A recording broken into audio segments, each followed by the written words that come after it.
Good morning. Welcome to Walking in Love. I'm Melissa Whitkey. Thanks for joining me today. It's a beautiful day here in Maryland. The sun is shining. It's a beautiful breeze. So I wanted to sit outside and just chat with you for a few minutes about something that's been on my mind. The title of my message today is Maintain Your Breath. It's a concept that God reminded me of from something that's been in my life for a long time. I've been a runner for most of my adult life. Never really long distances, but a steady 3.5 miles, up to 6 miles at some point in my life.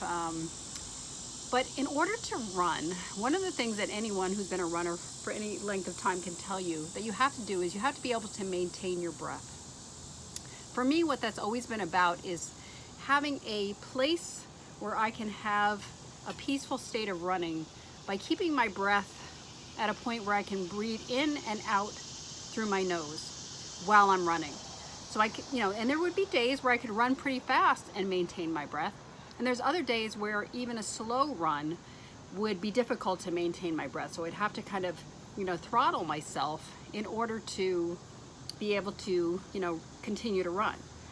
Any distance runner can certainly tell you that that's the importance of maintaining your breath. If you don't maintain your breath, if you've ever been a runner, what often happens is you get like what we call a wind stitch, where it's a pain in your side, and then you really can't usually run for much longer. And it's usually because it's spasms in our diaphragm from not breathing correctly. So any runner or anyone who does kind of endurance exercise of any sort probably knows the importance of our breath. It's funny that my son called me the other day and talked about a book that he's reading on breathing. And he was talking about how important it is to breathe through your nose when you're sleeping, and the damage that happens to our body when we're mouth breathers. And so there's all sorts of things that happen. I haven't read the book yet, but it's actually a really interesting concept. If you've ever done yoga, if you've ever studied anything about the Middle East or any of the Eastern philosophies, there's so much focus on breath. In Tai Chi, we focus on breathing. Every exercise should have a focus on breath. Yoga, certainly, deep breaths in. Any woman who's given birth, the importance of that, right? The breathing.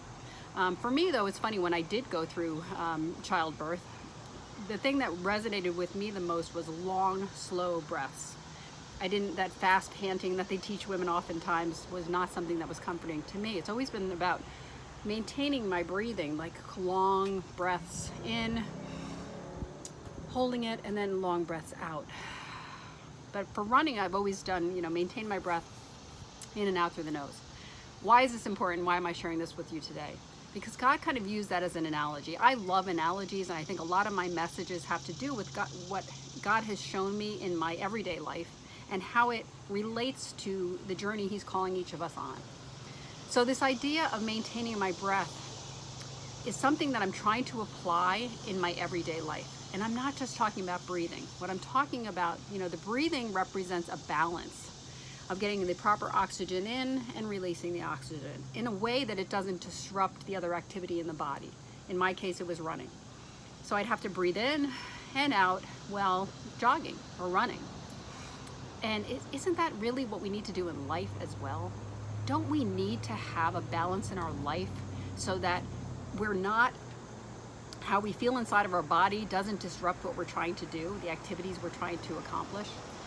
I'm really pointing to stress in this analogy here, because it's something that does disrupt us. When we get off balance in our body, we often have a hard time getting things done. We often have a hard time not getting frustrated or not getting angry or not reacting to things in ways that are, really are not appropriate or not, like the same way as, sometimes we overreact is what I'm saying. Oftentimes because we're not in balance, whether we're not in balance because we're not eating well, we're not sleeping enough, we're not getting enough exercise. There's things that our body requires, and when we don't pay attention to those, we get out of balance. And it's the same way that can happen to a runner or someone who's doing, some sort of long distance or endurance activity. If you don't focus on the things that are required to keep you in optimal condition, you can't go as long. You certainly can't run as long. If you end up having a wind stitch, you have to stop and kind of regroup and try to get back to that place of balance. So this idea of maintaining the breath is about that in life. I oftentimes, again, type A personality here. I push myself hard. I do a million things all the time. And sometimes it's okay. But what God's really focusing or teaching me to focus on more and more is that balance, maintaining my breath. So this analogy of keeping myself balanced in every area of my life is something that I'm trying to incorporate. Let me give you a few examples in my life. For me, the things that are really important to me is exercise has to be part of my life. Spending time with God every morning. When I don't spend my time with God, I do it, 99.9% of the time, but there's been a couple times where I'm rushing in the morning and I talk to God on my way, but I didn't stop and give thanks and focus and have that quiet time where he fills me up. That to me is my number one. I have to have my time with God. I have to have exercise. Exercise is the only way I can really release stress. So it's something that I need to do every day in my life. I have to eat right. I'm really even stepping up in that area more than I ever have before. My doctor, I go to a functional medicine doctor, and she shared with me that she found some what's called dirty estrogen or bad estrogen in my body. It's the first time we've ever had that before. And she said what you need to do is you need to get rid of that, you need to eat as many vegetables as you can, specifically cruciferous vegetables. And I wasn't eating enough vegetables. I use Athletic Greens. I highly recommend to everyone to use Athletic Greens, and I know it has a lot of what I need in it. Check it out at athleticgreens.com probably. I don't remember their website, but I'd probably do a testimonial because this has helped me tremendously. Prebiotics, probiotics, a lot of stuff that you need. But she said you really need to step it up, Melissa. So I decided what I'm going to do is I'm going to have vegetables every morning for breakfast. And my son can tell you, because I keep sending pictures of to him. And yesterday he laughed. He said, "Mom, each time it's getting bigger." But I'm loading up, a frying pan with vegetables, tiny bit of olive oil, just make them, cook them just briefly. And then I usually have some avocado with it, whatever. So I'm trying to really increase, the nutrients I'm taking into my body. These are some of the things that when I do these things, when I give myself time with God, when I exercise, when I eat right, when I get proper sleep. Sleep is so important. One of the things I'm going to be talking about more in some my upcoming videos is what I believe is happening to us because of the society we live in where everything has to be instantaneous. I work in technology, so I've watched this happen. My husband and I spend a lot of time talking about the damage I believe technology is doing to us. And I think oftentimes we're taking technology to a place that we shouldn't just because we can. And I believe it's damaging us. I think one of the reasons why we have difficulty shutting our minds off at night when we're trying to sleep is because we're so used to this, this pinging of, people texting us. At work it's even more. You've got email, you've got texting, we have encrypted messaging, encrypted texting. So you've got all these different things that are happening all the time. And then we've got the news, and we've got all of these apps we have on our phones and everything. And I believe we're damaging ourselves to the point of disrupting one of the most important things that we need, which is restful sleep. I'm going to be experimenting with this. I'm going to try to see how I can limit and balance more the interruptions that I have throughout my own day. But I'm going to talk about that more. But again, another area of balance, another area of maintaining our breath. What does your body need to function at an optimal level? That's really what I'm talking about here. What does it require? You need to know that for yourself. These are the things that are in my life that are important. I also need to do this. I need to communicate with you. I'm going to share something else. I met this amazing woman, and I'll share more about her later. And she is truly on purpose. She is truly walking in love. I met her. It was an amazing experience, and I'm going to go into that later. But anyway, I was having a night where I was having difficulty sleeping. And I woke up in the night, and one of the things that's been happening to me is I'm focused too much on the work that's required for everything in my life. And when you do that, you kind of miss out on the joy that's right there beside it, right? Work is just what we're supposed to do. And I'm not just talking about my job. I'm talking about everything has some level of work that's required. And I'm good at taking on a lot of work, and I'm good at barreling my way through work. But if you do it in an unbalanced way, it's easy to miss the joy that's there too.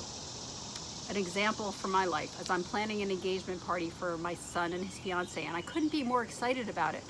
but I've let the act of planning and uncertainty, because I'm not making, usually I make quick decisions. Usually I'm like, okay, this is what I'm gonna do it, and I move on, and I'm good.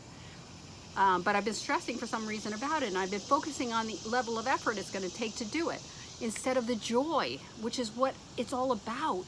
You know, and I've been doing that a lot in my life. And so God is showing me there, this is something we need to really just kind of focus on, the joy in our life. Focus on what's there. Forget focusing on the work. Whatever we magnify kind of expands. Do you realize that? So if if you ever notice you're like looking for trees for your yard, all of a sudden you see trees everywhere, right? It's kind of like what we focus on kind of expands. Our mind kind of gets, whether it's our conscious mind or unconscious mind, as soon as you start focusing on something, planting a seed inside of your mind starts paying attention even when you don't realize you are. And so that's what I'm talking about. We have to start really looking at how we use our minds, how we're resting. But anyway, so I was having this anxious night where I was having trouble sleeping, and all I could see was more work. I'm taking on more responsibility in my job as well. And so it was like, my husband, we have a new contract with our consulting business, and we've hired people. And so now there's more responsibility there as well. And our cart company is growing, and so everything's more work if you look at it that way. And work is fine, as long as we balance it with the joy and the peace and the thankfulness that's there too. But I had this dream. I was like focused on, or I was anxious at night, and all of a sudden I remembered this woman and her peace, and I said, that's what I need to get in my life. That's another part of balance that I need in my own life. And so it calmed me down, because I realized I'm not here to be stressed and frustrated and anxious. And, yes, I have a lot on my plate, but God wouldn't give me anything I couldn't handle. He's blessed me with these things. Oftentimes when we're out of balance, we're not focusing on the blessings either. So every time, you need to think about this. Every time you ask God for more, ask God to give you something, understand that there's going to be work that's involved in that.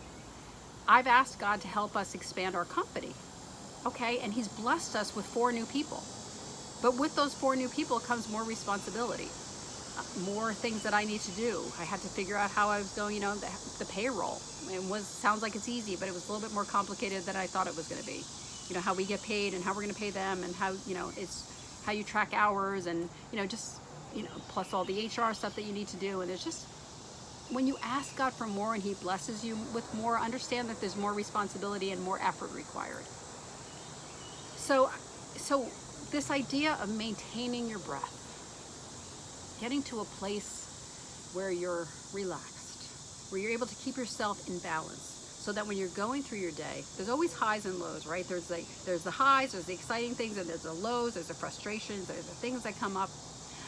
Another example in my life, last night we were at a wedding of 2 amazing friends that we have. It was such a wonderful time. But I'm there and I get a text from my older daughter saying, Mom, I'm locked out of the house. I don't have a house key. Now we're an hour away at a wedding, and she's here, and I'm thinking, okay, how can I get her into the house? Who has a key? We should have more keys. My neighbor has a key, but she was away on vacation. So I'm like, oh, great, that doesn't work. And so I'm like going through the list of what options I had.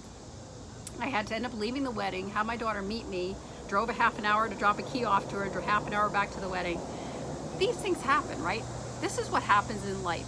So we shouldn't, but if we're not in balance, if we're not in a good place, these things can seem like, huge earthquakes in our life, right? Do you ever notice that? When you're in balance, things don't affect you as much. But when you're kind of out of balance and you're not feeling your best, these kinds of things can blow up, right? Luckily, yesterday was a day where I could maintain my balance. I took the half-hour drive. I listened to a podcast both ways. I kind of just relaxed and just went with it. But there are days where I'm not like that. So what God is teaching me, Melissa, maintain your breath the same way you do when you're running. Feed yourself what you need. Keep yourself strong, so that when these things, these bumps in life happen, which happen to every one of us, you don't have to overreact. So I hope this message has been helpful to you. I want to start sharing practical things that God is teaching me. I'm so excited because I have so much more to share. I decided what the title of my next book is going to be. God has been feeding me something. I'm not going to share it today, but it's a little teaser that it's coming and it's exciting. And so I hope this message has been a blessing to you, and I look forward to next time. I'm on location, so to speak, in Costa Rica for the next 2 weeks, so I'm looking forward to showing you the magnificent scenery that's there, sharing some lessons that God gives me in my downtime, which we all need more of. And I don't know what's coming, but I look forward to sharing it with you. So have the best day, and I look forward to next time. God bless you.